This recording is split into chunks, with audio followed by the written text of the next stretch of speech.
ஐயோ சுகர் மாத்திரை நிறுத்திட்டேன், இன்சுலின் இன்ஜெக்ஷன் நிறுத்திட்டேன் அப்படின்னு நீங்கள் சொல்லணும். அப்படின்னா நீங்கள் செய்ய வேண்டியது இந்த இன்சுலின் ரெசிஸ்டன்ஸை சரி பண்ணணும்.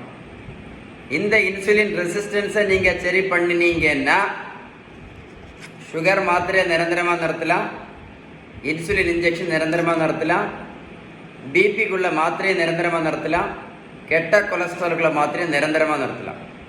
நீங்கள் அப்போ இந்த இன்சுலின் ரெசிஸ்டன்ஸை சரி பண்ணணும் அப்படின்னா ஒரே ஒரு வழி தான் இருக்குது. பெஸ்ட் வே வந்து ஒன் வே தான், ஒரே வழி தான், பேலன்ஸ்டு டயட். நீங்கள் வீட்டில் சாப்பிட்ற உணவில் உள்ள விகிதம், நல்ல கொழுப்பு சத்து, விட்டமின் சத்து, இனிப்பு சத்து, தாது பொருட்கள் சத்து, புரதம் சத்து, ஷீபன் பேலன்ஸ்டு டயட். நீங்கள் பேலன்ஸ் டயட் கரெக்டாக ஃபாலோ பண்ணீங்க அப்படின்னா you can live without tablets.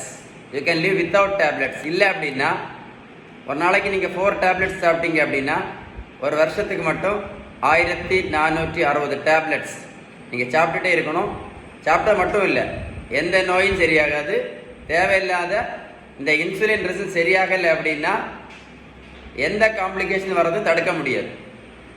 இந்த இன்சுலின் ரெசிஸ்டன்ஸ் சரியாகலை அப்படின்னா சுகர்னால் வரக்கூடிய எந்த காம்ப்ளிகேஷன்ஸும் தடுக்க முடியாது. குறிப்பாக பக்கவாதம், கண்குருடு, இருதய மாரடைப்பு, கிட்னி ப்ராப்ளம், காலில் ஆறாத புண், இதுக்கெல்லாம் என்ன பிரச்சனை அப்படின்னா இன்சுலின் ரெசிஸ்டன்ஸ்னால் நம்ம ரத்தத்திலோட இன்சுலின் அளவு ரொம்ப ஜாஸ்தியாக இருக்கும், ஹையாக இருக்கும், ஆனால் வேலை செய்யாது. அதுதான் ப்ராப்ளமே. ஸோ ரத்தத்தில் இன்சுலின் அளவு அதிகம் இருக்கிறது ரொம்ப ரொம்ப ரொம்ப ஆபத்து. ஸோ ஹை இன்சுலின் என்ன பண்ணும் தெரியுமா? இந்த ரத்த குழாய்க்கு உள்பக்கத்தில் போய் அடைப்பு உண்டு பண்ணிகிட்டே இருக்கும். அதுக்கு பேர் தான் அத்தீரோஸ்க்ளீரோசிஸ். இங்கே நடந்துச்சுன்னா பக்கவாதம், இங்கே நடந்துச்சுன்னா கண்டு போயிடும், இங்கே நடந்துச்சா ஹார்ட்டு போயிடும், கிட்னியில் நடந்துச்சுன்னா கிட்னி போயிடும், மைக்ரோவாஸ்குலர் டேமேஜ். காலில் புண்ணு வந்துச்சுன்னா இங்கே பிளாக் ஆச்சுன்னா கீழே ரத்த ஓட்டம் போகாது, காலை விரலை கட் பண்ணி எடுப்பாங்க. அதனால தான் திரும்ப சொல்கிறேன், இன்சுலின் ரெசிஸ்டன்ஸ் சரி பண்ணணும்னா ஒரே ஒரு வழி தான், பேலன்ஸ்டு டயட் நீங்கள் எடுத்தால் மட்டும்தான்.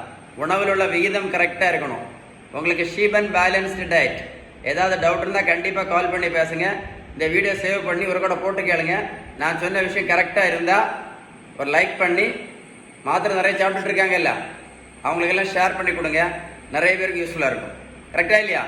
எப்போ வேணாலும் இன்சுலின் ரெசிஸ்டன்ஸ் சரியாகலை அப்படின்னா இருதய மாரடைப்பு ஏன் வரும் அப்படின்னா இரத்த குழாய்க்கு உள்பக்கம் இந்த பிளாக்கேஜுக்கு பேர் என்ன சொன்னேன்? அத்தீரோஸ்க்ளீரோசிஸ்.